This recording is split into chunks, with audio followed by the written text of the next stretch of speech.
Bien, mes chers collègues, je vous propose de démarrer nos travaux en constatant que la majorité des membres du Conseil est présente. Madame Antoinette Kiss a donné pouvoir à notre collègue François Comet. Je vous propose de voter la désignation de notre secrétaire de séance, Florence Devara, qui aura comme secrétaire auxiliaire Monsieur Riwal, directeur général des services de la mairie du 6e. L'ordre du jour comprend 23 points et je vous propose un vote global d'approbation sur 2 délibérations qui figurent dans l'ordre du jour, c'est-à-dire les 2 votes qui concernent 2 délibérations avant les votes des conseils, des 2 vœux des conseils de quartier sur lesquels rapportera Madame Devara. Voilà, et puis vous trouverez sur table une information sur la convention d'utilisation par une association des établissements d'accueil de la petite enfance ouverts au public.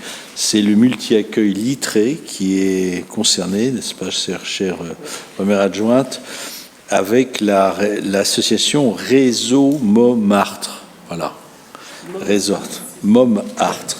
Voilà.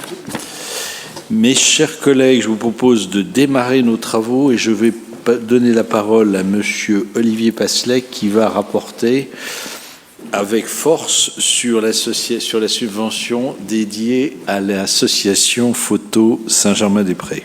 Et avant, je vous propose d'adopter l'extrait des délibérations de notre dernière séance qui s'est déroulée, c'est déjà passé, avant les Jeux Olympiques et Paralympiques qui se sont déroulés, comme vous le savez, avec succès et qui sont traduits par la présence de près de 80 000 personnes sur la place Saint-Sulpice. Merci d'ailleurs à Ariel Bocan et à Guillaume Godet qui s'en sont beaucoup occupés dans la préparation, dans la mise en œuvre, la préparation de cet événement et de cette zone qui s'est implantée sur la place Saint-Sulpice.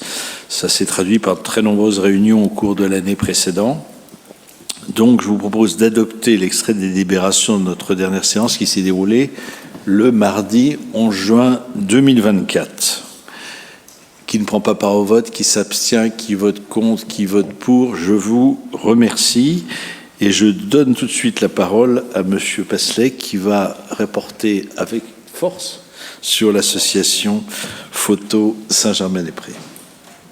Oui, merci Monsieur le maire, mes chers collègues. Donc, nous sommes donc Merci. Nous devons nous prononcer sur cette subvention qui donc concernerait l'association Photo Saint-Germain-des-Prés, qui, comme vous le savez, propose chaque année en novembre un parcours dans une sélection de lieux comme des centres culturels, des musées, des galeries et des librairies de la rive gauche, et toute une série de rencontres avec différents partenaires. En fait, la 13e édition se tiendra du 2 au 25 novembre 2024 et la maire de Paris nous demande de bien vouloir approuver une subvention de 10 000 euros. Alors, compte tenu du dossier que j'ai bien sûr étudié très attentivement, personnellement, je ne voterai pas en faveur de cette subvention, et cela pour plusieurs raisons. Ce qui apparaît d'abord dans le dossier, c'est que dans la présentation juridique de l'association ne figure pas en réalité la personne qui est responsable, la principale intervenante, qui est Madame Marcadier, que nous connaissons bien. Ensuite, dans leur budget, qui n'est qu'un budget prévisionnel, je constate que les dépenses de fonctionnement, et notamment donc de rémunération pour les organisateurs, s'élèvent à plus de 60 000 euros, plus la communication 12 000 euros, sur un total de 147 000, donc plus de la moitié. Donc, ce qui concerne vraiment la programmation et vraiment ce qui concerne la photo elle-même, les crédits, les contributions sont tout à fait insuffisantes. Ensuite, il y a des erreurs. Par exemple, dans ce budget, une participation à une manifestation avec le Centre Paris Anime, ça n'a pas eu lieu, c'est faux. Et enfin et surtout,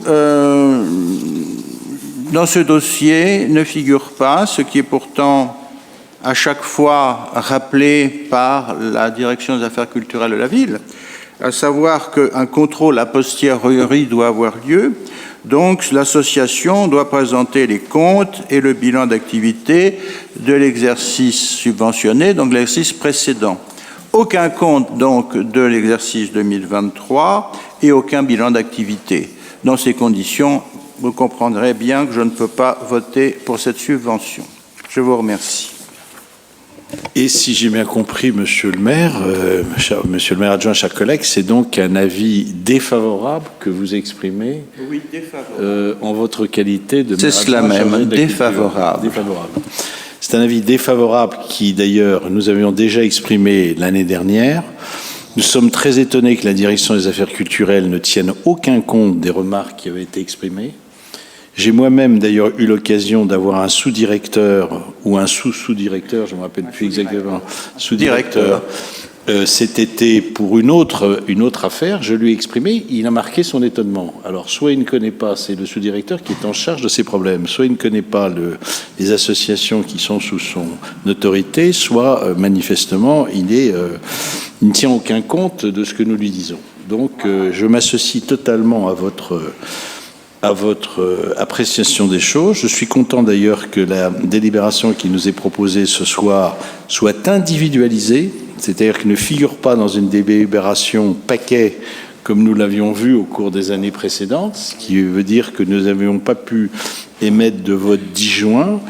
Et je réitère et je ferai savoir en Conseil de Paris, effectivement, les remarques que vous avez exprimées et qui sont des remarques de bon sens. Après, qu'on produise des comptes. Je ne vois pas pourquoi l'association Photo Saint-Germain se dispenserait de produire les comptes qu'on demande sur toute autre association. C'est pas possible. Ou alors, je ne sais pas, elle bénéficie d'une je ne sais pas quoi.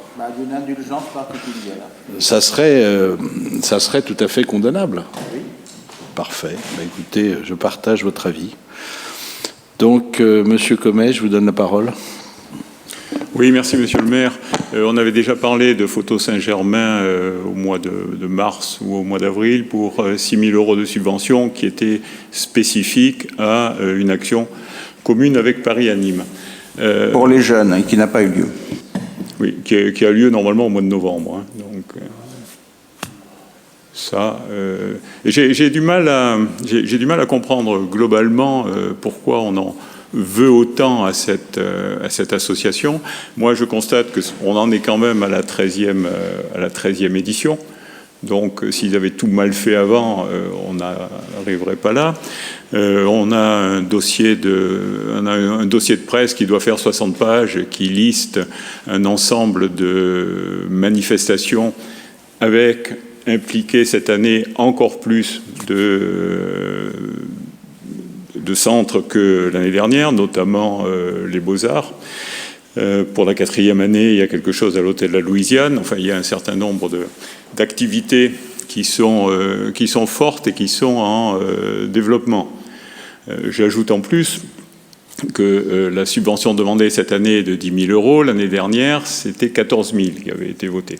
Et les années précédentes, 7 000. Donc on est dans la moyenne pour une exposition, pour une activité qui, me semble-t-il, grandit puisqu'elle concerne de plus en plus de partenaires, et de partenaires notamment dans le 6e arrondissement. Parce que maintenant, on a aussi la faculté de médecine et puis un ou deux autres établissements du 6e arrondissement. Donc j'ai du mal à comprendre. Alors, sinon pas produit de compte, vous avez raison, il faut protester et il faut le faire savoir à la DAC. Je pensais d'ailleurs que ça avait été fait puisque c'était exactement ce qu'on s'était dit il y a 4 mois. Mais ça ne me semble pas une raison suffisante pour ne pas voter cette subvention. J'entends ce que vous dites, mon cher collègue, mais la logique eût été que la DAC, si elle avait fait son travail, et à partir du moment où l'association ne produit pas de compte, qu'elle n'instruise pas favorablement la délibération. Le vrai problème, c'est que cette association qui ne produit pas de compte reçoit sa subvention. Pour quelle raison ? Et c'est pas totalement une petite subvention. C'est pas une subvention de 400 ou 500 euros comme celle qu'on donne aux associations d'anciens combattants. C'est une subvention de 10 000 euros, qui est peut-être en diminution par rapport à la précédente, mais qui est quand même relativement importante. Alors, j'entends ce que vous dites. Bon, après, les dossiers de presse sont pas forcément... on sait qu'on est dans un monde de communication qui concerne un peu tout le monde, mais entre la communication et l'action, quelquefois, il y a une différence. Mais en tout cas, dans cette affaire, si vous voulez, il y a vraiment un problème. Et moi, effectivement, sur la base de ce que nous dit Olivier Passeg, je vais demander au secrétaire général du Conseil de Paris qu'on retire cette délibération de l'ordre du jour du Conseil. Après, on verra. Après, la délibération peut être reposée à un prochain conseil, mais je ne vois pas pourquoi cette association se dispenserait de produire des comptes sur son exercice passé. Et j'ajoute que si en plus ce qu'elle annonce ne se réalise pas, c'est quand même très embêtant. Donc je vous propose de voter, mes chers collègues. Qui ne prend pas part au vote? Qui s'abstient? Qui vote contre? Qui vote pour? Avec le pouvoir de Madame Kiss, peut-être? Voilà. Très bien. Donc la délibération est rejetée.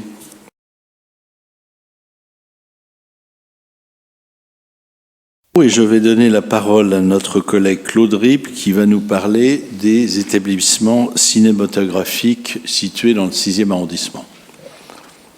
Je vous remercie, Monsieur le maire. Monsieur le maire, mes chers collègues, je pense que le dossier dont il s'agit est un peu plus en ordre. Il émane également de la Direction des Affaires culturelles. Il s'agit de, comme tous les automnes, d'attribuer une subvention à un certain nombre d'établissements cinématographiques, en tout cas aux sociétés qui les gèrent. Ça ne concerne pas que le 6e arrondissement. Il y a 6 établissements, dont certains se trouvent à Paris-Centre, dans le 8e, dans le 5e, dans le 18e. Mais il y a sur la subvention qui est soumise à notre vote, qui est, je crois, de 324 475 €, il y a une part significative pour le 6e arrondissement. Et cette part significative, elle s'explique par des travaux qui doivent être entrepris au cinéma L'Arlequin.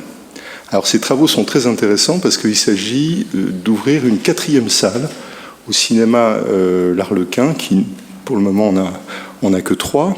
Et cette 4e salle suppose un investissement qui sera couvert à 75% par la SAS Fimalac qui gère le cinéma, et à 25% par une subvention qui est de 64 000 €, donc qui est importante, mais enfin qui est moins importante que les 3 subventions de 90 000 € qui sont accordées à d'autres salles qui nous concernent moins directement. Cette 4e salle, et je pense que ça fera plaisir à ma collègue Iris Berthomier et à tout le monde, sera 100% accessible aux personnes à mobilité réduite. Elle aura aussi l'avantage d'être très luxueuse. Il y aura, paraît-il, des fauteuils club. Enfin, on sera vraiment très bien installé. Et puis, il y a quelque chose aussi qui est original, c'est que cette 4e salle se propose d'inaugurer un concept que je ne connaissais pas, c'est la salle ouverte sur la ville. Donc, il y aura des baies vitrées qui ouvriront sur la rue de Rennes. Et réciproquement, de la rue de Rennes, j'imagine qu'on verra l'intérieur du cinéma, et ces baies seront occultées naturellement au moment des projections. Je trouve que c'est une bonne initiative, parce que je ne sais pas si vous voyez l'Arlequin, mais bon, l'immeuble est assez beau, c'est un immeuble des années 50 qui est assez beau, mais au rez-de-chaussée, sur la droite, l'emplacement, j'imagine, de ces baies est actuellement occulté par des panneaux qui sont derrière un arrêt de bus, qui servent plus ou moins de panneaux publicitaires. Enfin, c'est pas très joli, et je trouve que ça nuit à l'esthétique. Donc, une salle de plus, et on sait que le 6e arrondissement est très attaché, très fier de son patrimoine, et en particulier des salles qui sont des salles d'art et d'essai. Et puis aussi, ça, je pense que ça rendra beaucoup plus esthétique la façade de cet immeuble. Alors bon, dans la motivation de cette 4e salle, parce que pourquoi faire une 4e salle, les gens qui gèrent l'Arlequin expliquent qu'ils veulent résister à la concurrence d'autres salles de même type qui sont pas spécialement dans le 6e. Alors il y en a une dans le 7e arrondissement qui va rouvrir, que j'aime beaucoup, qui est la Pagode. Et j'espère que la maire du 7e arrondissement ne verra pas d'objection à ce que nous nous prononcions unanimement, favorablement pour ce vœu. Puisqu'on peut aller à la Pagode et aller à l'Arlequin, ce qui est mon cas. Je propose donc de voter favorablement. Merci, mon cher collègue.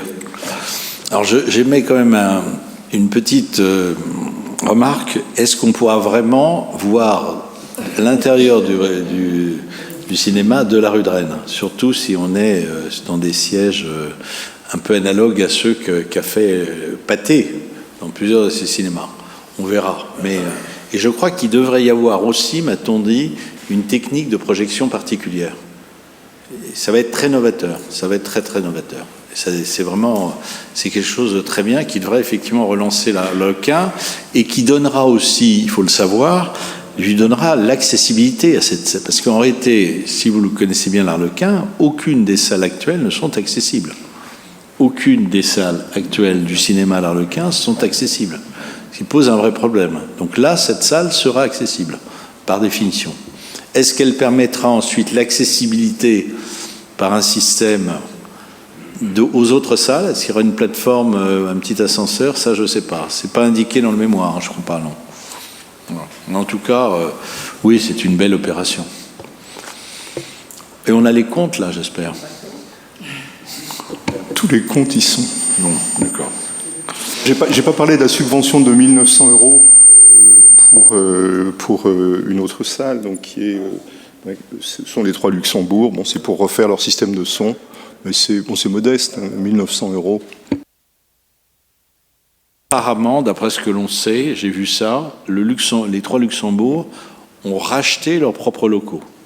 Ce qui est très très bien, puisque pour ceux qui connaissaient bien l'histoire de ces cinémas, il a failli disparaître il y a une dizaine d'années, car il y avait eu une partie de mistigris entre le propriétaire et l'exploitant, et ça a failli disparaître. Donc là, ça solidifie les 3 Luxembourg, qui sont un très bel établissement, un peu fragile, hein, forcément, comme toutes les salles d'art et d'essai, mais qui comme ça se donnent les moyens de se pérenniser. S'il n'y a pas d'autres demandes de parole, je vous propose de délibérer. Qui ne prend pas part au vote, qui s'abstient, qui vote contre, qui vote pour? Eh bien, c'est l'unanimité, mon cher collègue. Merci beaucoup. Nous poursuivons nos travaux et nous allons passer au marché des couverts alimentaires. Je vais donner la parole à Séverine de Compragnac. Merci, Monsieur le maire. C'est un projet de délibération très classique. Il s'agit d'acter le principe du renouvellement de la délégation de service public des marchés donc de la ville de Paris. Il y a deux secteurs différents. Les CDSP viennent à terme, donc il vous est demandé d'approuver le principe du renouvellement. C'est pour 6 ans avec des nouvelles exigences en termes d'attractivité, de pouvoir d'achat, de développement durable, etc. Donc je vous propose d'approuver ce principe. On est d'accord pour le marché Raspail, qu'on ne veut pas voir disparaître. Donc, qui ne prend pas part au vote, qui s'abstient, qui vote contre, qui vote pour, je vous remercie. Nous poursuivons nos travaux et je vais avoir à 5 reprises l'occasion de donner la parole à Madame Bocan, qui va rapporter sur un certain nombre de subventions, de dotations destinées au collège public du 6e arrondissement, c'est-à-dire au collège Montaigne, au collège Jacques Prévert. Et je vous propose de ne pas lui redonner la parole, après chaque vote, elle continuera à nous informer, à communiquer sur ces établissements. Oui, merci Monsieur le maire. Donc, chers collègues, il s'agit effectivement de dotation de fonctionnement. Alors, on va commencer par une dotation complémentaire de fonctionnement, de subventions d'équipement et de subventions pour travaux dans les collèges publics parisiens. Ici, nous sommes concernés donc par le collège Prévert pour une dotation complémentaire de fonctionnement de service général pour 930 €, pour l'ouverture d'une unité d'enseignement externalisée et une dotation de plan d'équipement, donc 2100 € et 1000 €. Je vous demande de bien vouloir voter cette dotation. On vote ? Est-ce qu'on peut voter ? Donc, qui ne prend pas part au vote, qui s'abstient, qui vote contre, qui vote pour? Je vous remercie. Donc après les subventions, les dotations complémentaires, nous passons ici aux dotations initiales, je ne sais pas pourquoi cet ordre, de 2025 pour les collèges. Cette dotation est en baisse de 19% en raison de la déprise démographique et de la reprise en gestion par la ville des dépenses de chauffage et d'électricité. La dotation par élève est aussi en baisse avec un forfait entre 47 et 128 € suivant le taux de boursier, l'indice de position sociale et les notes obtenues au brevet des collèges pour 2021, 2022 et 2023. Ainsi, la dotation totale pour le collège Prévert s'élève à 60 397 €. Je vous demande de bien vouloir voter cette dotation. Je crois qu'il y a aussi un autre élément, c'est que avant, il y avait l'établissement de la rue du Pont-de-Lodi qui accueillait pendant longtemps une CES qui était rattachée, et que ça automatiquement, ça induit une baisse, puisque les dépenses de viabilisation de cet établissement, de ces bâtiments, ne sont plus imputées à Jacques Prévert. Donc c'est la raison forte. Sinon, Jacques Prévert a tendance plutôt à remonter en termes d'effectifs. C'est plutôt une bonne chose. Donc, même vote. Positif. Donc là, il s'agit des collèges imbriqués dans un lycée. Donc, on est concerné par Montaigne. Donc, c'est une dotation initiale pour les collèges. Nous sommes concernés donc avec Montaigne, et c'est le conseil d'administration qui répartit entre les différents chapitres tels que la gestion des travaux, les personnels ou le fonctionnement. Cette dotation pour le lycée, le collège en l'occurrence Prévert, est de 92 000... Montaigne. Collège Montaigne, pardon, est de 92 438 € en légère baisse, mais très légère baisse par rapport à l'année dernière, puisque c'était 94 000 €. D'accord. Et là, on a une baisse d'effectifs à Montaigne? Je ne pense pas. Non. Je ne pense Je sais pas, ça doit être à peu près... Madame Hervieux. Monsieur le maire, excusez-moi, je reviens en arrière sur la DASCO 35 par rapport au pont de Lodi, pour savoir si vous avez eu des nouvelles du projet sur la maison du dessin de presse. Est-ce qu'on se posait la question la dernière fois? C'est pour le moment pas de nouvelles particulières, mais Tristan Perrier, qui suit cette affaire avec moi, va sans doute... on va recontacter, je le note, Monsieur Barba, qui est l'homme du ministère de la Culture qui suit cette affaire, pour effectivement savoir où ça en est. Effectivement. Oui, bien sûr, bien sûr. Bien sûr. Je vous demande de bien vouloir voter cette dotation pour le collège Montaigne. Même vote, donc positif. Je vous remercie. Alors là, nous repartons à Prévert, et après avoir vu les dotations de fonctionnement, on parle de complément de dotation pour les actions éducatives des collèges.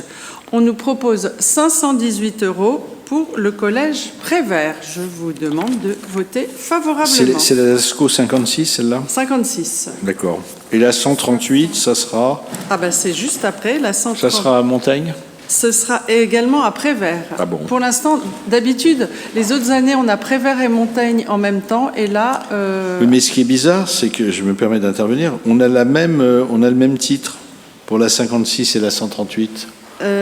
Ça, c'est les actions éducatives sur le volet éducatif et à l'appel à projet. Ah, parce que là, c'est l'appel à projet, en fait, des collégiens. Il y a une dotation de base qui était encore, c'est la 138, et c'est la 56 qui est complémentaire. Voilà. Ça devrait être dans l'autre sens. Tout est un peu dans les deux sens.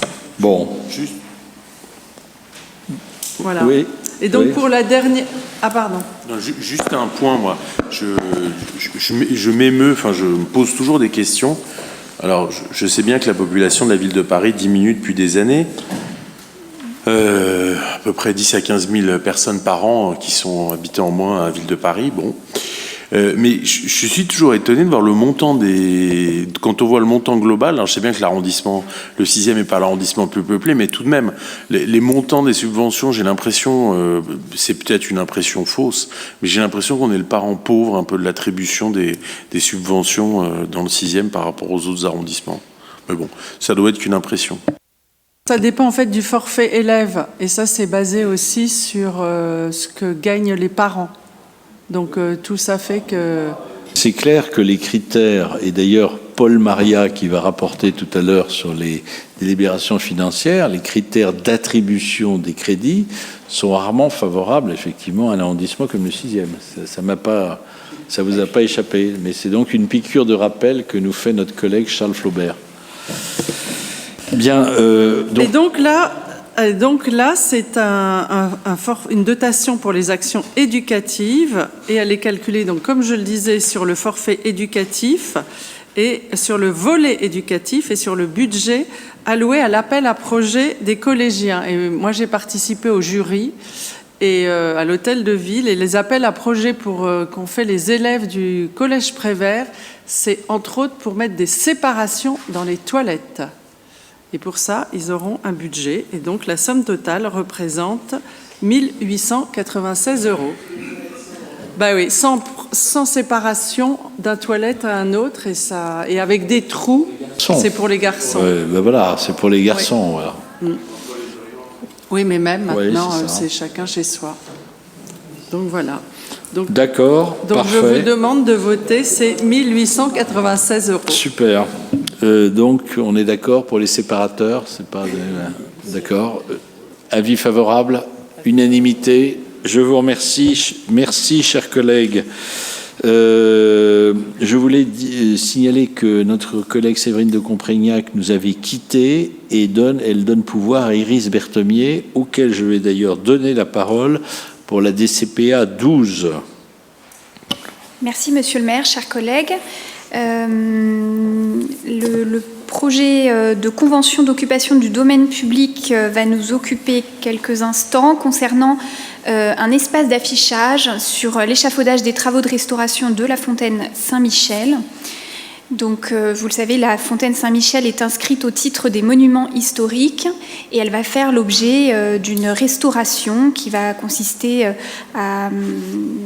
elle est globale en fait, restauration de la fontaine, donc les pierres, les statues, les bassins, ravalement, nettoyage de la façade, remplacement des équipements hydrauliques et électriques, mise en lumière de la fontaine et pose d'un dispositif anti-pigeons discret. Il y a une autorisation de programme qui a été votée au budget de la ville et donc tout un échafaudage va recouvrir l'entièreté de la statue. Donc c'est un énorme échafaudage, presque 700 mètres carrés en hauteur et en largeur. Donc la ville de Paris, dans ce cadre-là, peut signer une convention d'occupation du domaine public grâce aux dispositions du Code du patrimoine. Et il y a quelques restrictions qui sont posées par le Code et sur lesquelles j'insisterai un petit peu. Le caractère historique et artistique du monument doit être préservé, la destination du monument et la future utilisation par le public, tout en tenant compte des contraintes de sécurité. Donc ce seront donc des visuels publicitaires qui seront bâchés sur la fontaine. Ces visuels seront présentés à Monsieur le maire d'arrondissement, à la DRAC et à l'adjointe chargée du patrimoine à la ville de Paris. Ça va être apposé a priori de mars 2025 jusqu'à la fin de l'année 2025, donc 9 mois environ. Et en contrepartie, évidemment, la ville de Paris va recevoir une redevance. Tout ceci a fait l'objet d'un appel à candidature au mois de mars dernier. 3 candidats ont remis une offre au mois de mai. Et il y a eu une réunion de négociation au mois de juin. Tout ceci pour vous indiquer qu'un des candidats a été retenu. Il s'agit du candidat ATEM, SAS. Et donc, notamment parce que c'était le mieux-disant en termes de redevances. Et donc, il y a tout un système de redevances dont je vous passe les détails, mais globalement, la redevance est perçue avant, pendant et après les travaux, c'est-à-dire pendant le montage et le démontage de l'échafaudage, et constituera globalement en 60...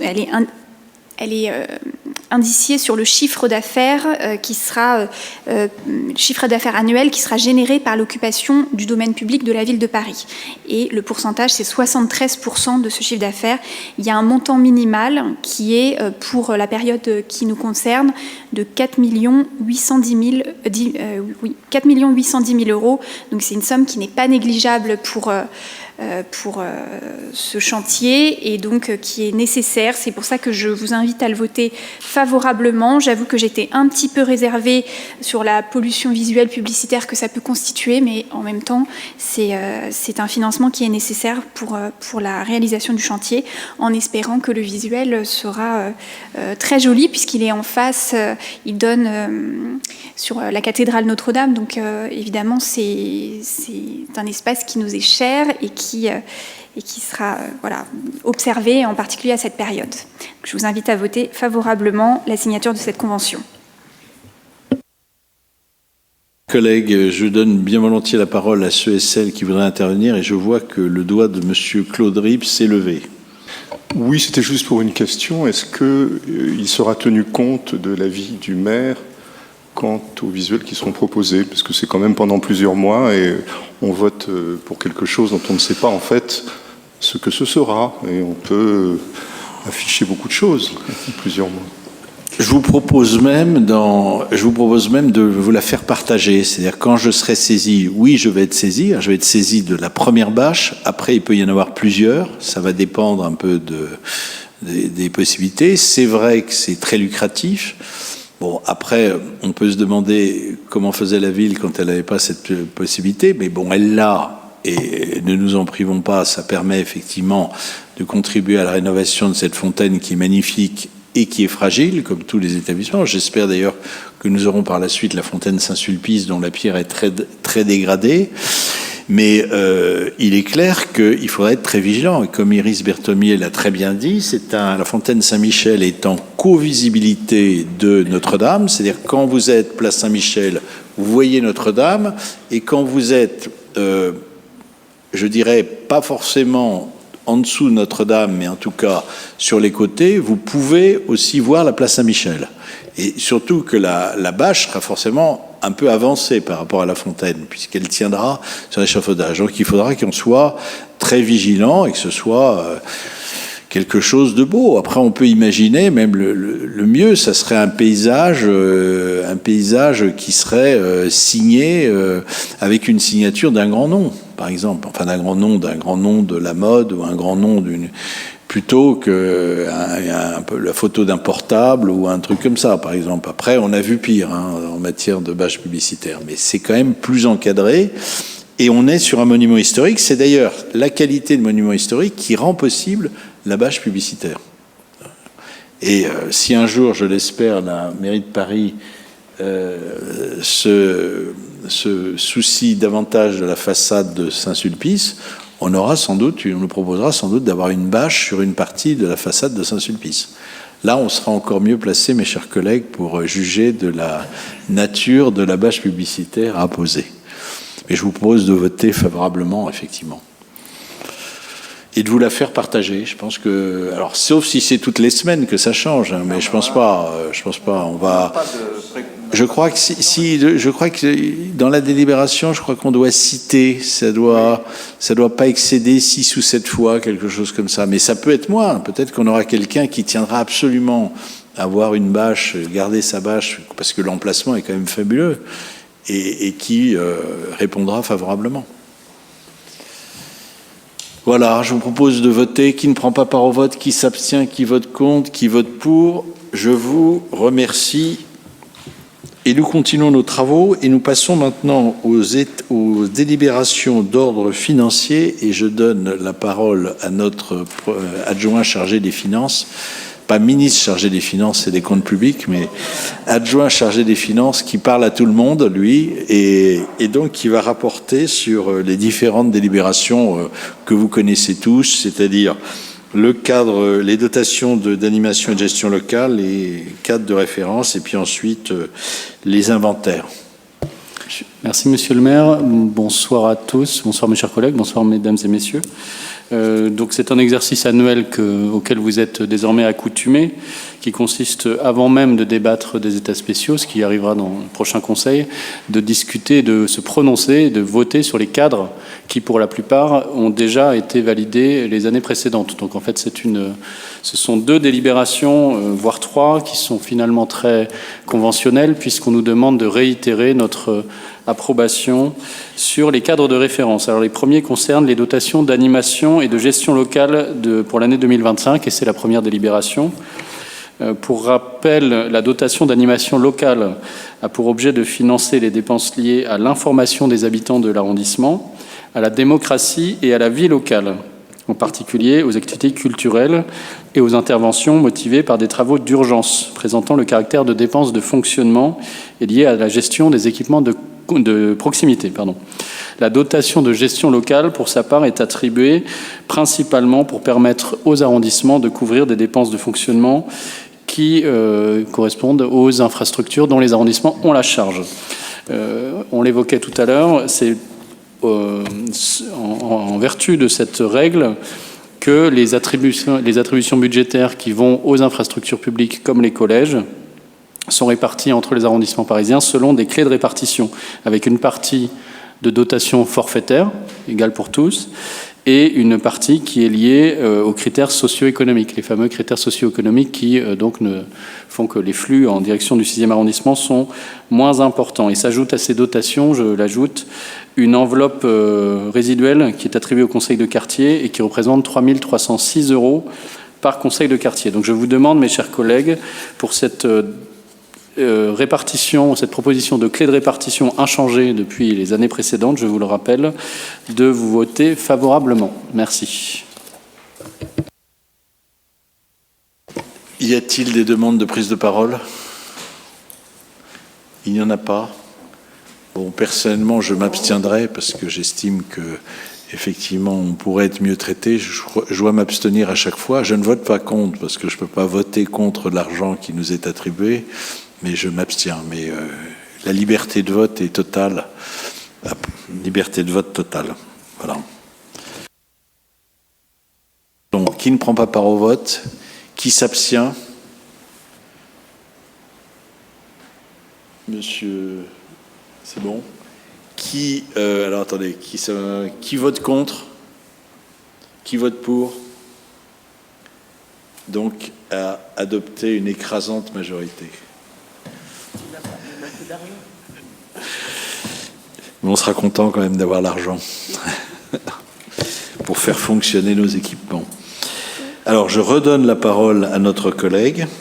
La deuxième délibération que j'ai l'honneur de vous présenter ce soir, mes chers collègues, a encore trait aux états spéciaux d'arrondissement, cette fois-ci pour revoter et redonner notre accord sur le cadre investissement qui correspond en fait aux enveloppes budgétaires qui sont allouées aux arrondissements pour leur permettre d'intervenir ponctuellement sur des infrastructures qui sont hors nomenclature. Alors, je vous expliquerai ensuite dans la prochaine délibération en quoi cela consiste, mais pour un exemple concret, il s'agit par exemple de budgets qui peuvent permettre de rénover ou remettre en eau la piscine, comme c'est le cas en ce moment. Donc, cette délibération, je ne souhaite pas m'attarder sur les détails de cette délibération, puisque en l'état, il s'agit d'une règle qui a été établie en 2009, et on nous demande de valider le principe que les arrondissements donc, peuvent disposer d'une enveloppe supplémentaire pour pourvoir aux besoins intervenant en cours d'année pour les infrastructures hors nomenclature. Je suis désolé, c'est un peu technique, mais je vous demande, mes chers collègues, de voter favorablement. Même vote, donc favorable. Alors, pardon, favorable? Oui, favorable. Merci. On retrouve l'unanimité.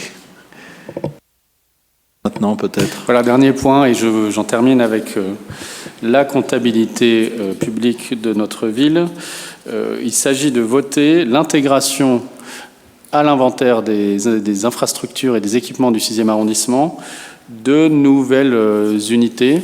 Et vous allez comprendre tout de suite à quoi je fais référence, puisqu'elles sont en nombre limité. Elles correspondent aux infrastructures qui ont été créées dans notre arrondissement.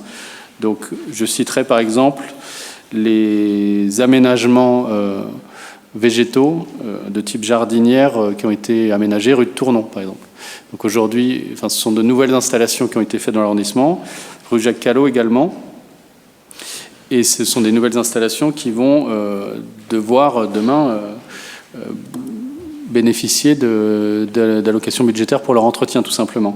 Il y a également deux équipements qui ne sont pas encore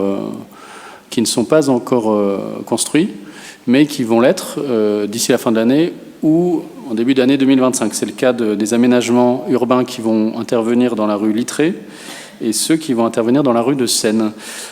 Donc il s'agit avant tout de l'intégration de ces nouvelles structures qui font partie maintenant de notre paysage à la grille budgétaire du 6e arrondissement. Donc je vous prie, mes chers collègues, de voter favorablement cette inclusion. Je pense qu'on peut voter. Donc, même vote que le précédent. Favorable. Merci à tous. Merci, Paul-Marie. Je vais maintenant rapporter sur un avenant qu'on nous propose d'approuver, un avenant à la Convention du 16 mars 2017 que la ville de Paris confiait la maîtrise d'ouvrage au Sénat pour des travaux réalisés dans la salle de sport intégrée à un immeuble du Sénat qui se trouve 17 rue Guérancière.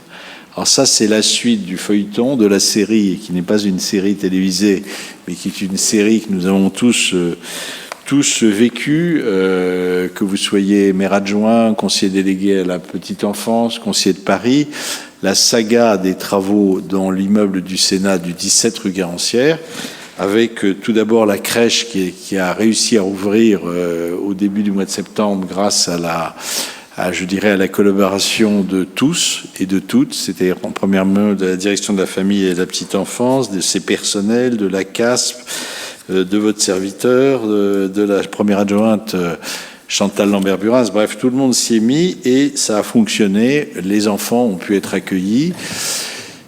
J'en profite pour vous dire, s'agissant du démontage de la crèche dite du Luxembourg, là, c'est un dossier qui est bien sûr prioritaire pour la DFPE, mais il semblerait peut-être qu'il y ait des difficultés, car aujourd'hui, on ne me dit pas encore quand le démontage va avoir lieu.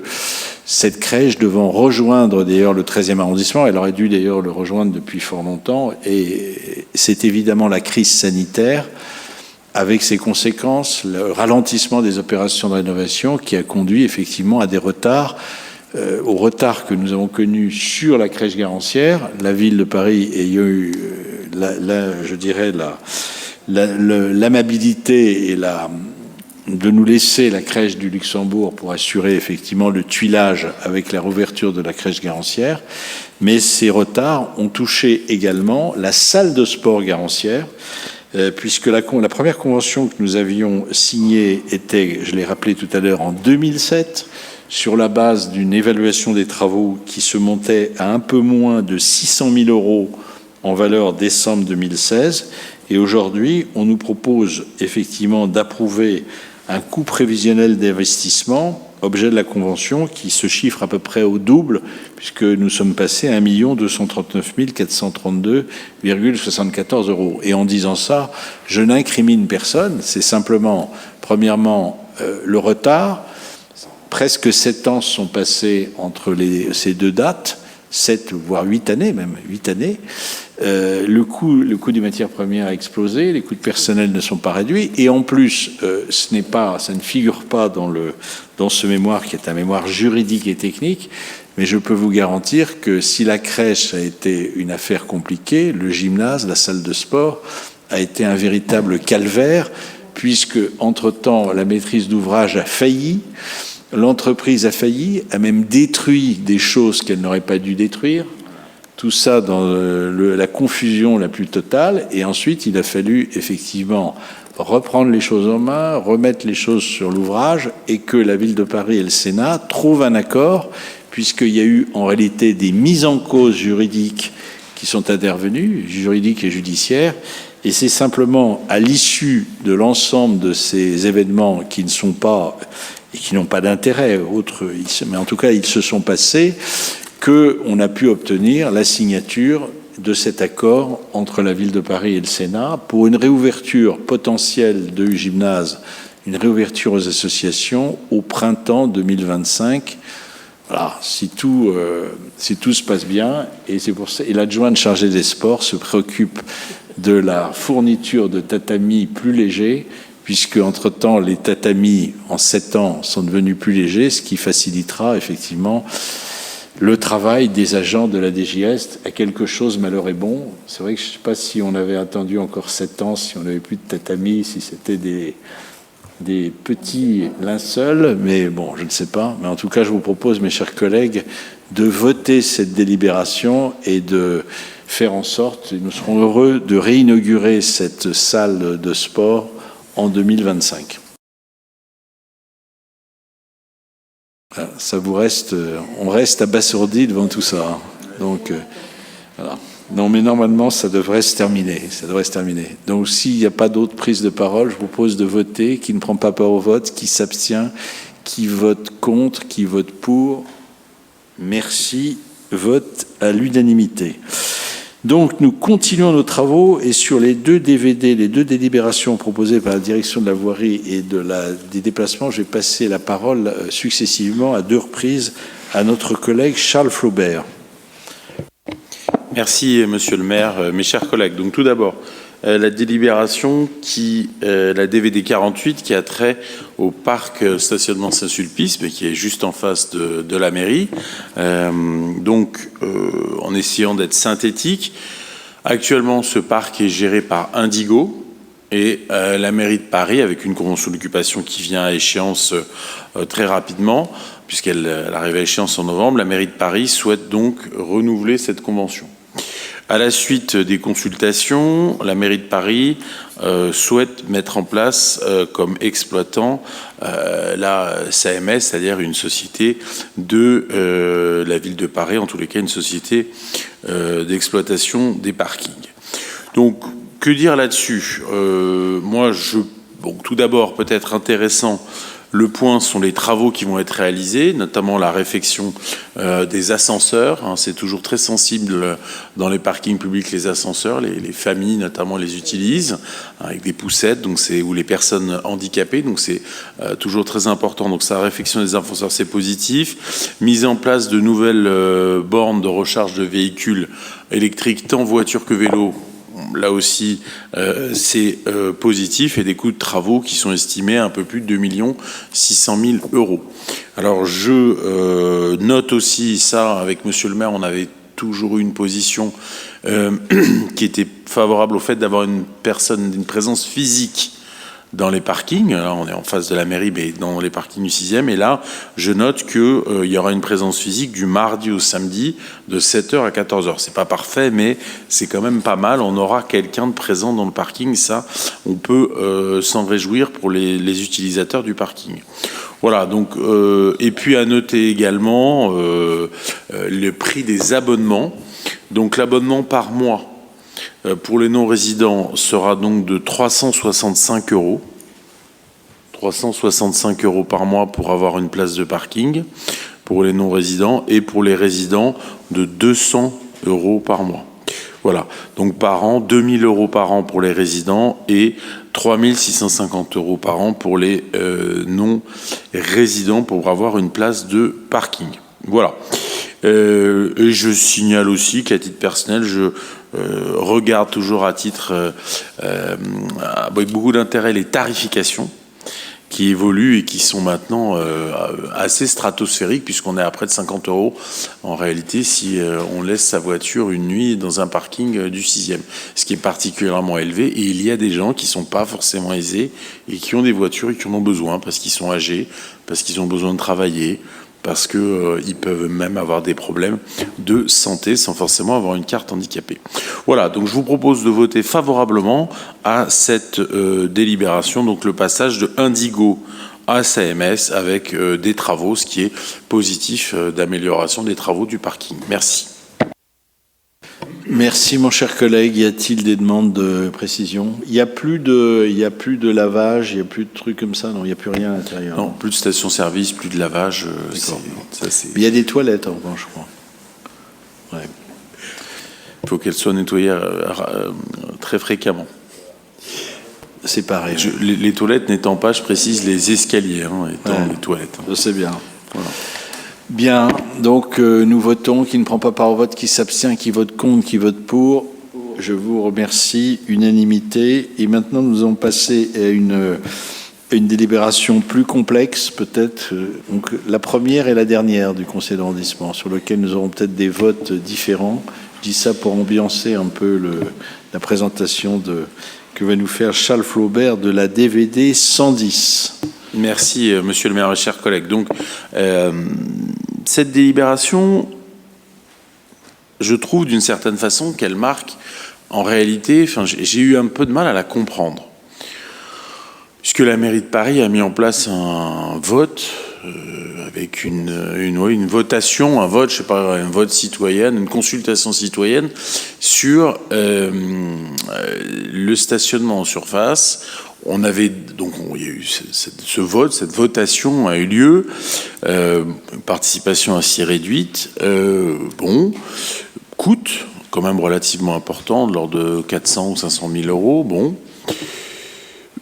il est vrai que, en réalité, si on estime que la voiture est une ignominie dans une ville, il faut supprimer toutes les voitures et essayer d'empêcher tout le monde d'avoir des voitures. Bon, moi, c'est pas mon opinion.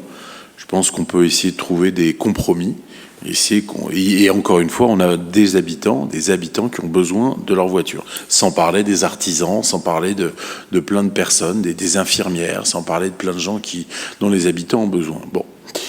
Donc on a mis en place cette votation. La votation a indiqué un certain nombre de choses. Puis des tarifications ont été mises en place. Tarifications où j'avais eu à rapporter à l'époque ces tarifications. Je m'étais un petit peu ému des forfaits post-stationnement qui étaient particulièrement importants. Et on s'était d'ailleurs interrogé sur le montant de ces forfaits et sur la cause de ces forfaits, à savoir notamment le poids des véhicules, puisque des habitants de Paris et du 6e, dont moi, se déplacent en véhicule électrique. J'ai une petite voiture électrique, elle n'est pas très grande, mais elle fait déjà 1,3 tonne ou 1,4 tonne. Et c'est une petite voiture. Et donc, on était un peu étonnés parce que si certains habitants utilisent des voitures électriques ou utilisent des voitures hybrides, il y a des batteries électriques et les batteries sont fort lourdes. Bon. Alors, on nous a dit non, vous n'avez pas compris, il faut passer à vraiment être extrêmement dur à partir de 1,6 tonne. Bon. La mairie de Paris, la mairie centrale, nous indique maintenant que... Alors, si on lit les considérants, j'ai un peu de mal à comprendre la raison de ces changements, mais on nous indique maintenant que, en réalité, pour la tarification, on a un passage de 1,6 tonne à 2 tonnes. Donc peut-être que nos arguments aussi ont été pris en compte, à savoir que des voitures électriques, c'est lourd, et des voitures hybrides, c'est lourd. Quand on a une voiture hybride aussi, c'est bien, mais il y a des batteries et c'est donc très lourd. Voilà. Donc, je suis un petit peu perplexe, puisque je ne sais pas trop que penser, que décider. Donc, j'ai envie de vous dire, vous votez selon votre âme et conscience. Personnellement, moi, je vais m'abstenir parce que je ne sais plus trop quoi voter, si je vote pour, si je vote contre. Donc, puisque on a un changement, mais la règle de départ, moi je trouve avec le FPS, donc excusez-moi, le forfait post-stationnement, c'est-à-dire l'amende en réalité, est quand même extrêmement important. On va pas revenir sur les montants, mais donc moi-même je vais m'abstenir sur cette délibération et je vous propose de voter selon vos âmes et consciences, mais je dois avouer être un peu perdu. Donc je donne la parole à ceux qui veulent la prendre. Monsieur Comet. Oui, je ne comprends pas très bien pourquoi vous êtes perdu, chers collègues, parce qu'on a déjà eu cette discussion la dernière fois, et il y avait deux niveaux de poids qui justifient le fait de payer plus, 1,6 tonnes pour les véhicules à moteur thermique et 2 tonnes pour les véhicules électriques. Là, la seule chose qu'on fait, et que fait cette délibération, c'est de dire que les véhicules hybrides rechargeables sont finalement comme des véhicules électriques et donc justifient qu'il n'y ait pas de surcharge à moins de 2 tonnes. Donc ça me paraît quelque chose d'assez clair. Et peut-être que ces véhicules hybrides, effectivement, étaient tombés un petit peu dans les nimbes, puisqu'on les mettait plutôt à 1,6 tonne, et là maintenant on les met à 2 tonnes, donc ça me semble vraiment une modification relativement modeste. Alors, moi j'ai un peu perdu le fil depuis la votation qui a eu lieu. La votation, est-ce qu'elle portait sur 1,6 tonne? Vous avez le droit de m'éclairer, d'ailleurs. La votation, c'était surtout quand même l'idée d'interdire les SUV à Paris. C'est-à-dire, la votation, c'est l'idée de dire on ne veut pas que les Parisiens aient des véhicules lourds. On ne veut pas, c'est interdit. Donc on va tout faire pour les interdire, leur interdire.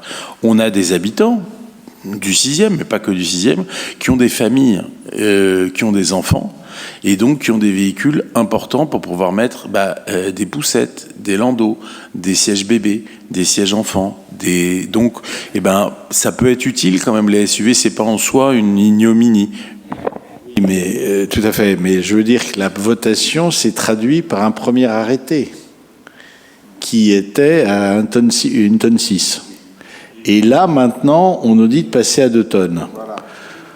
Ok, mais si vous voulez, là, pourquoi? Alors voilà, c'est ça. Et c'est ça le problème. On nous a fait voter une première fois. D'ailleurs, on avait dû évoquer au moment de la votation, effectivement, ce poids d'1,6 tonne. Et on a organisé une votation qui a coûté 400 000 €, qui a mobilisé des agents publics, tous les agents publics des mairies d'arrondissement pendant une journée, alors que, entre nous, à partir du moment où la municipalité parisienne souhaite prendre des décisions, elle les prend. D'ailleurs, je ne veux pas polémiquer, mais dans l'affaire du périphérique, par exemple, pour prendre par hasard un autre sujet, on a eu des consultations qui étaient organisées à plusieurs reprises. Elles ont toutes donné des avis défavorables à la limitation de la vitesse, enfin du moins à la réduction de la vitesse de 70 à 50 km. Là, on fait une consultation qui mobilise d'ailleurs très peu de personnes et on prend un premier arrêté. Puis après, on s'aperçoit sans doute qu'il y a dû y avoir un certain nombre de mails, de lettres, enfin on n'écrit plus maintenant, on envoie des mails, ou de tweets, de posts qui ont dû cribler de balles un certain nombre de responsables municipaux. Donc ces responsables municipaux font marche arrière. Moi, je considère que sur ces sujets-là, on peut être pragmatique. Je n'incrimine pas la marche arrière, forcément. C'est toujours utile. On peut le faire, mais ça serait bien de le dire. Ça serait bien de le dire, et ça serait bien aussi de reconnaître que finalement, la votation n'a pas servi à grand-chose.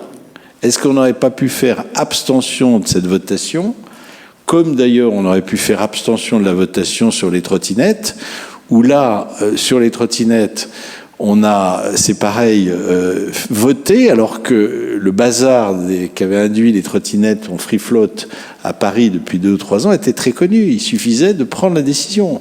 C'est pour ça que je ne comprends pas le mode de gestion, si vous voulez. C'est un mode de gestion qui m'interpelle un peu. De temps en temps, on prend des décisions sans consulter personne. À d'autres moments, on fait des consultations et on revient en arrière, toujours sur le thème des mobilités. Moi, je pense que les mobilités à Paris, on peut avoir des avis différents, on peut être pro-voiture, anti-voiture, on peut ne pas avoir besoin de voiture, on peut utiliser davantage les transports en commun, on peut être aussi piéton, majoritairement usager des transports en commun, usager de véhicules, de bicyclettes, etc.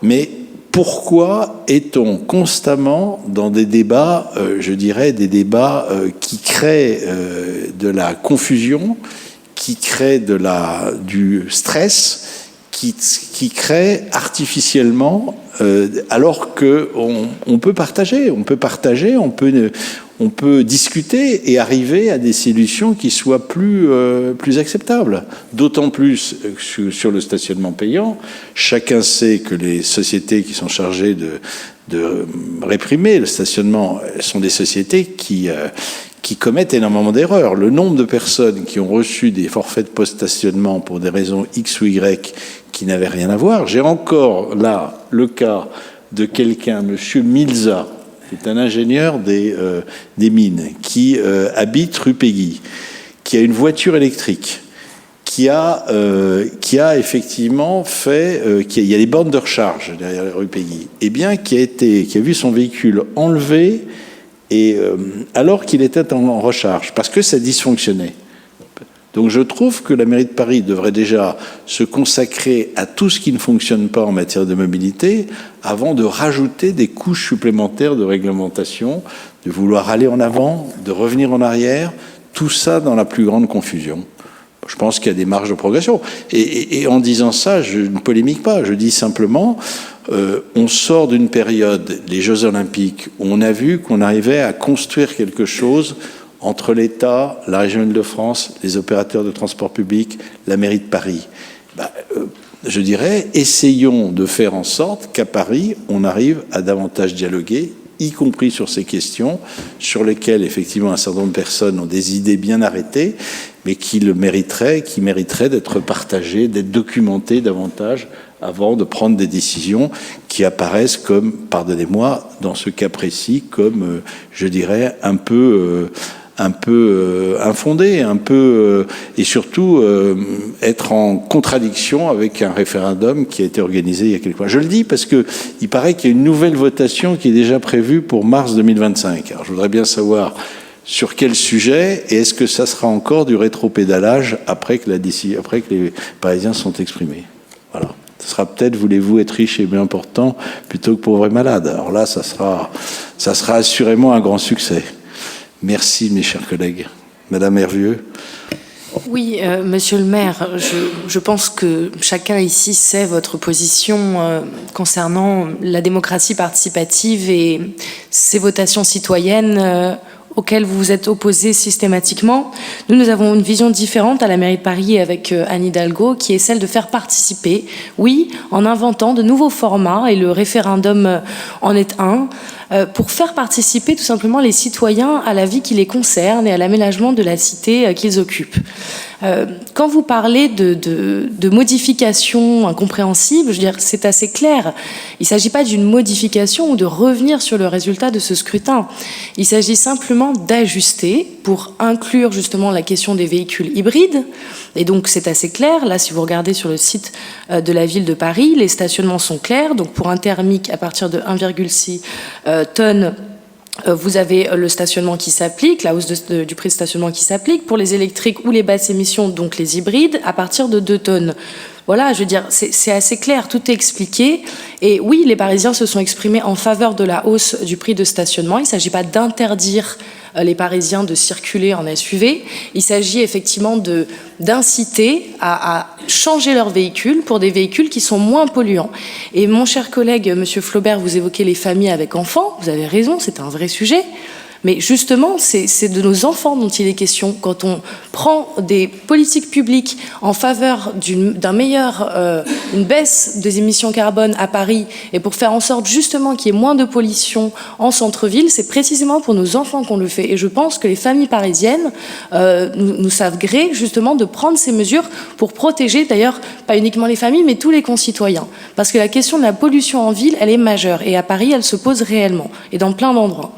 Donc moi, je me réjouis à la fois du résultat qui est de participer à diminuer la présence de ces véhicules polluants en ville, dans nos cœurs de ville, et par ailleurs de la démarche de démocratie participative qui s'y associe, qui n'est certes pas parfaite, qui doit encore être améliorée, vous avez raison, et il ne s'agit pas de polémiquer.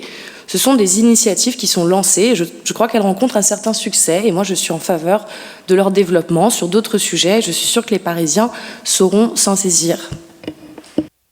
Merci, ma chère collègue. Deux autres prises de parole. Alors, dans quel ordre ? Monsieur Ribes et Madame Berthelier. Oui, je prends simplement la parole pour expliquer pourquoi je vais voter contre.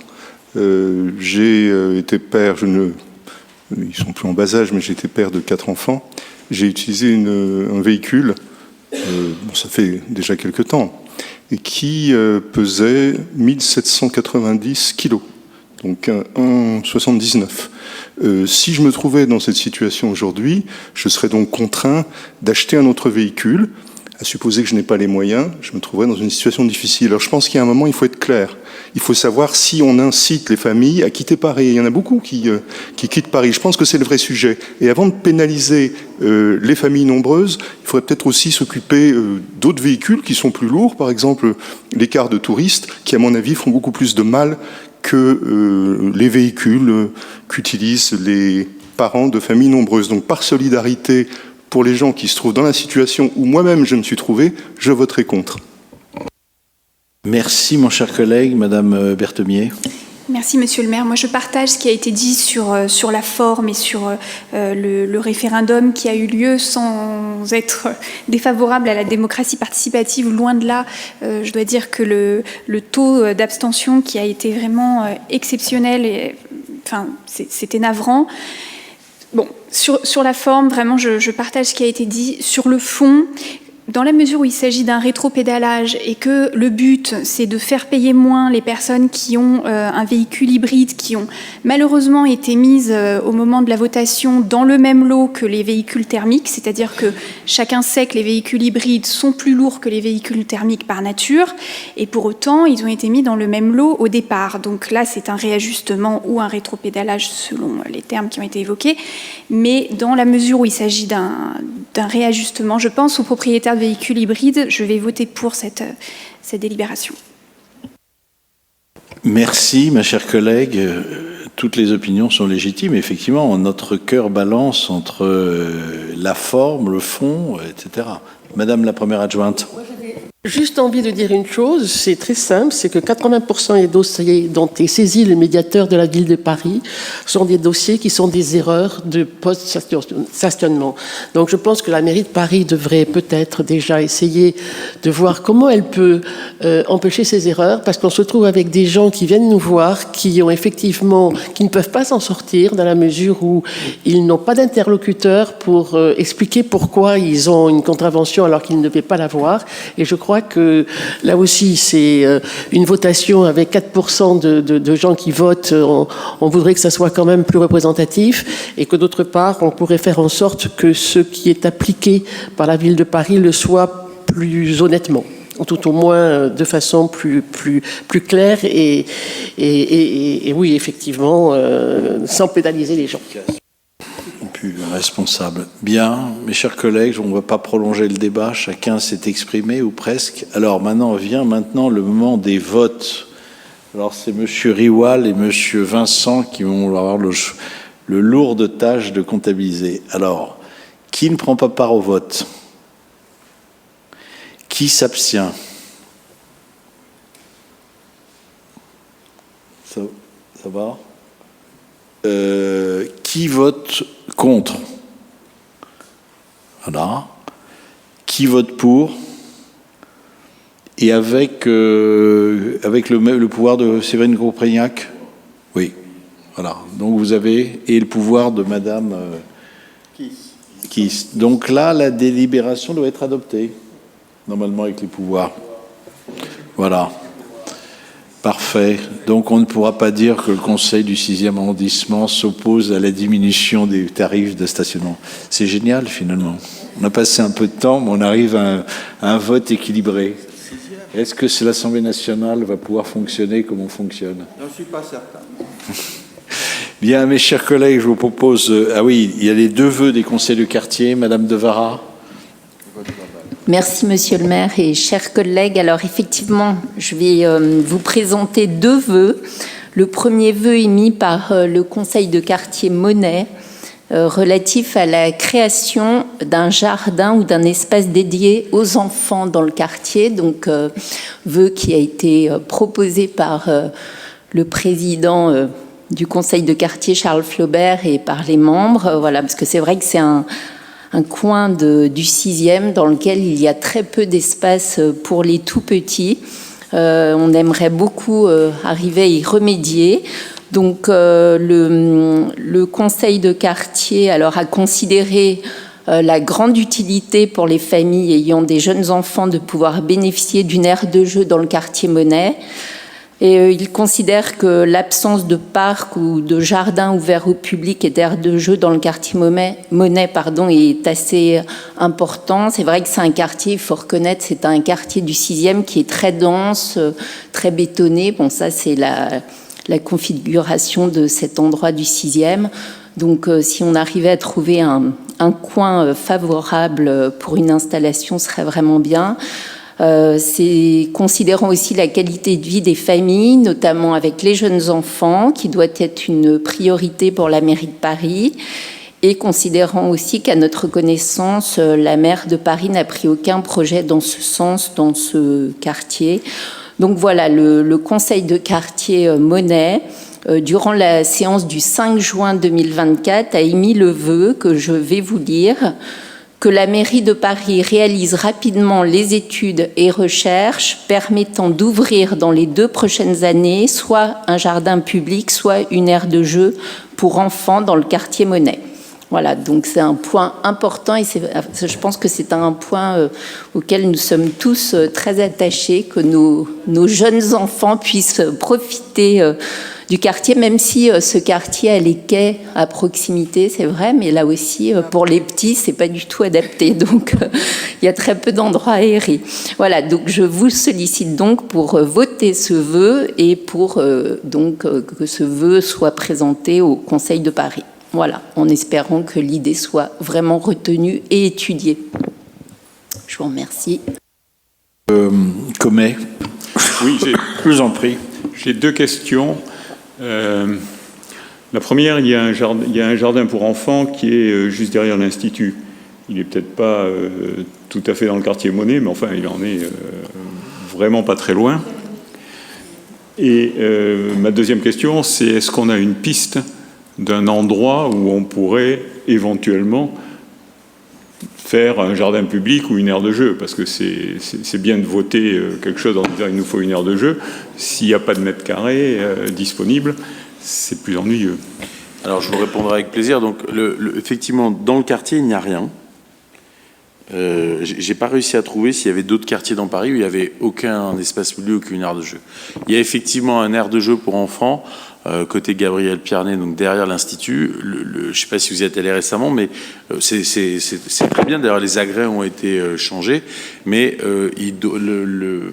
l'aire de jeu pour enfants doit faire, je pense, peut-être 10 mètres carrés, ou 20 mètres carrés maximum. C'est quand même pas beaucoup pour le quartier Monet, premièrement.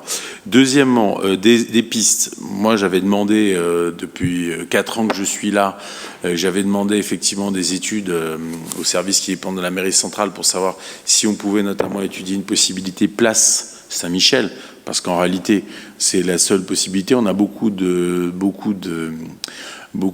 granit place Saint-Michel côté, on va dire, vers le quai, c'est-à-dire au niveau de l'immeuble Paradis du Fruit, c'est-à-dire à cet angle avec le quai, ou côté Clou de Paris, c'est-à-dire plus vers la place Saint-André-des-Arts, de l'autre côté de la bouche de métro, avec éventuellement une réduction du Clou de Paris. C'est la piste, à mon avis, c'est les pistes qui existent, et la mise en place d'agrès pour les enfants à cet endroit-là.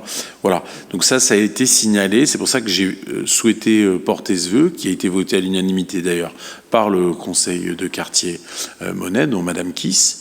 Et donc essayer de faire avancer les choses et de proposer aux habitants du 6e et plus spécifiquement du quartier Monet quelque chose pour les enfants, parce que on a besoin des familles. Voilà pour répondre à vos questions.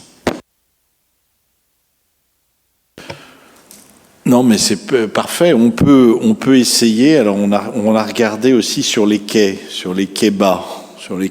Donc on va voir si sur les quais bas on peut faire quelque chose. C'est un peu inondable, mais Il faut avoir l'accord d'AROPA. On a déterminé quelque chose. On va regarder si on peut revoir la question. Ça serait une possibilité.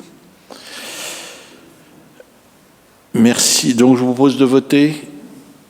Qui ne prend pas part au vote, qui s'abstient, qui vote contre, qui vote pour.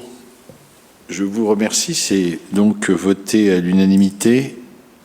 Je vous donne la parole, ma chère collègue. Alors, le deuxième vœu concerne le quartier Saint-Germain-des-Prés, donc représenté ici par sa présidente Chantal Lambert-Burins. Donc, c'est un vœu du conseil de quartier relatif cette fois à la protection d'un arbre. Voilà, parce qu'on prend grand soin de nos arbres dans le 6e. Un arbre qui est situé au coin des rues de Seine et Jacques Callot. Alors voilà, le conseil a considéré que 2 des 8 arbres plantés rue Jacques Callot par la ville de Paris ont disparu faute de protection suffisante. Il y a donc cet arbre qui est en bordure du restaurant La Palette, enfin, qui est en position un peu fragile, on va dire. Le conseil de quartier a donc émis le vœu, je vais vous le lire, que l'arbre situé au coin des rues de Seine et Jacques Callot, actuellement entouré de mobilier, fasse l'objet d'une protection efficace, qu'il puisse bénéficier d'un pied d'arbre de dimension suffisante, c'est-à-dire une espèce de protection, qu'il ne soit plus inclus dans un périmètre d'autorisation de terrasse et d'étalage, de la fameuse terrasse de La Palette, et qu'il soit entretenu par la ville de Paris. Voilà, donc là aussi, je vous invite à voter ce vœu, car voilà, on veut vraiment que cet arbre n'ait pas le sort des 2 autres arbres qui ont disparu relativement récemment. Voilà. Donc, je vous remercie. Ça me paraît un très bon vœu, surtout que la rue Jacques Callot a été aménagée. On attend l'hélice. La chaussée sera refaite sans doute à la fin de l'année en même temps que celle de la rue de Seine, donc c'est plutôt favorable. Et vous avez vu que la grande nouvelle, c'est la réapparition de la Vénus des Arts, qui était la fameuse statue qui avait été parachutée à la fin des années 70, 80, enfin 80 plutôt, dans les années 80, par Robert Valois, sans autorisation d'ailleurs, mais qui avait été implantée avec un socle assez fort qui n'avait pas été... bon, après, c'était une sorte d'état de fait sur lequel personne n'avait protesté, mais en tout cas, c'était quand même un état de fait propre à la rue Jacques Callot. Et là, dans le cadre du réaménagement, on a pu, si vous voulez, faire en sorte que les 2 sculptures, c'est-à-dire le pied qui est devant la galerie Lovenbruck, comme la Vénus des Arts qui était partie se faire, en quelque sorte... recevoir un coup de jeune, puisqu'elle a été refondue en quelque sorte, reviennent, effectivement, beaucoup de gens n'y croyaient plus, le socle était resté, mais la statue était partie, et là, il y a eu un accord qui a été passé avec la direction des affaires culturelles, j'ai dit du mal de la direction des affaires culturelles en début de conseil, mais j'en dirai du bien à la fin, qui a effectivement passé une convention qui permettra d'ailleurs de légaliser cette fameuse Vénus des Arts, et il y aura normalement une plaque qui mentionnera le don fait par la famille Valois à la mairie de Paris, qui sera donc qui deviendra propriétaire de la statue. Donc c'est un élément favorable. Donc c'est très bien qu'après les statues, nous nous intéressions à l'arbre qui, effectivement, étant un peu intégré dans une terrasse extérieure, peut subir les assauts de pieds de chaises, de pieds de table, etc. Voilà, donc ça serait une bonne chose. Hein. Surtout qu'on a des exemples d'arbres proches de terrasses, enchâssés même dans des terrasses. Tiens, je pense notamment Marco Polo, où l'arbre continue à progresser, où l'arbre qui se trouve situé tout près de la mairie, sur la place Renouvin, à proximité du Café Cassette, qui a d'ailleurs un 2e arbre, également à l'image du Marco Polo, qui est maintenant dans la terrasse fermée. Donc il faut absolument que la Palette, qui a fait des progrès, en prenne soin, et donc on essaie d'aménager le pied d'arbre pour que l'arbre ne soit plus en danger. L'ombre sur la terrasse, qui sera très bien. Mais bien sûr, c'est magnifique. Donc, je vous propose de voter favorablement. On vote favorablement. Parfait. Je vous remercie, mes chers collègues. Si vous n'avez pas de point particulier, je vous propose de nous réunir le mardi 5 novembre 2024 à 18h30. Voilà, je vous souhaite une excellente soirée et on essaiera de faire un SICA le mardi 12 novembre, je vous le dis tout de suite, sans doute sur des problèmes de santé. Mais là, c'est Iris Berthemier qui est en train d'affiner les choses et on verra si on vous parlera de santé, peut-être de la santé numérique et notamment du projet d'implantation du campus santé numérique sur le site de l'ancien hôpital militaire du Port-Royal. Voilà. C'est un sujet très important. Merci, bonne soirée à tous.